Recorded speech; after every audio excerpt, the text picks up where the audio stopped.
বিশিষ্ট বাঁহীবাদক দীপক শৰ্মা অৰ্থ সংকটত সামাজিক মাধ্যমত আৰ্থিক সহায় বিচাৰিছে দীপক শৰ্মাই বহুদিন অনুষ্ঠান নথকাৰ বাবে ধনৰ অভাৱ সহায় কৰিলে কৃতাৰ্থ হ'ম বুলি উল্লেখ কৰিছে পোষ্টত গুগল পে' কৰিবৰ বাবে নম্বৰ উল্লেখ কৰিছে দীপক শৰ্মাই বাঁহীবাদক দীপক শৰ্মাৰ লগত ৰিপাব্লিক এনিৰ সহযোগী সম্পাদক গৌতম কাকতিৰ বাৰ্তালাপ দীপক শৰ্মা আপোনাৰ ফোনটো ৰেকৰ্ড কৰা হৈছে মই গৌতম কুমাৰ কাকতি ৰিপাব্লিক এনিৰ পৰা কৈ আছো হয় দীপক শৰ্মা ডাঙৰীয়া এগৰাকী শিল্পী বাঁহীবাদক প্ৰথমতে আপোনাৰ স্বাস্থ্যৰ সম্পৰ্কত মই জানিব বিচাৰিম স্বাস্থ্য পাতি মোটামুটি ভালেই তাৰমানে মোৰ এডাল ষ্টেণ্ডৰ হৈছিল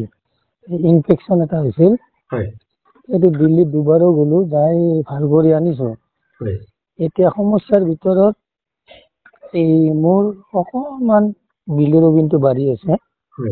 আৰু বাকী প্ৰব্লেম নাই ঘৰতে ৰেষ্ট লৈ আছো ডক্টৰে ৰেষ্ট ঠিক কৰিছে কালি আপুনি এটা সামাজিক মাধ্যমত পোষ্ট কৰিছিলে আৰু সেই পোষ্টটোৰ সম্পৰ্কত কালি প্ৰগ্ৰেমো নাই আচলতে বাঢ়িব যায় মানুহ খোজাতকে বাঢ়িব যায় পইচা দুটা ইনকাম কৰিলে ছেটিছফেকশ্যন হয় কিন্তু আজিকালি ট্ৰেইনটো বেয়াতো মানে বেয়া বুলি মই ক'ব যোৱা নাই ঠিক মানে প্ৰগ্ৰেম নাই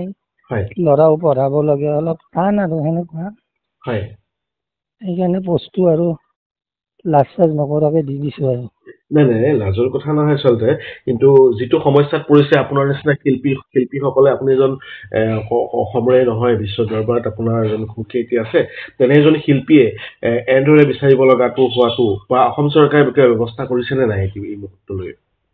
অসম চৰকাৰে মোক এই অপাৰেশ্যনৰ সময়ত হেল্প কৰিছে তাৰপিছত আৰু খবৰ লোৱা নাই মোক আগতকৈ আপোনাৰ প্ৰগ্ৰামৰ সংখ্যা কমিছে নে আচলতে আপুনি স্বাস্থ্যৰ কাৰণে বাহিৰলৈ যাব পৰা নাই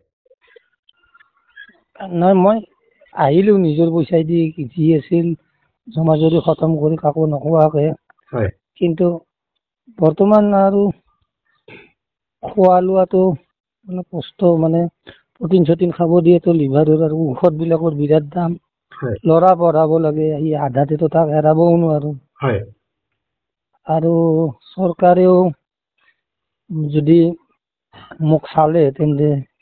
ল'ৰাটো ভাল কৰি আনিলো কিবা এটা পদে মই দি থওঁ তাক উপাধ্যক্ষ আছে ইমান কেইটা অধ্যক্ষ আছে জীৱনটো অকমান স্বচ্ছলতা বাঢ়ে আৰু সেইকাৰণে সেইবিলাক আৰু ভাবি গুণি বস্তু দিছিলো আপোনাৰ যিটো স্ক্ৰীণত আপুনি নাম্বাৰ দিছিলে সেই নম্বৰত আমি অনুৰোধ জনাম ৰাইজক সহায় কৰক দীপক শৰ্মাক সহায় কৰক সুস্থ কৰি তোলক তেওঁ প্ৰকৃত এজন শিল্পী হিচাপে পুনৰবাৰ তেওঁৰ সেই বাঁহীৰ সুৰে প্ৰতিজনকে যেন সজাগ কৰি তোলক দীপক শৰ্মা ধন্যবাদ আপুনি এইখিনি সময় দিয়াৰ বাবে আমাক ধন্যবাদ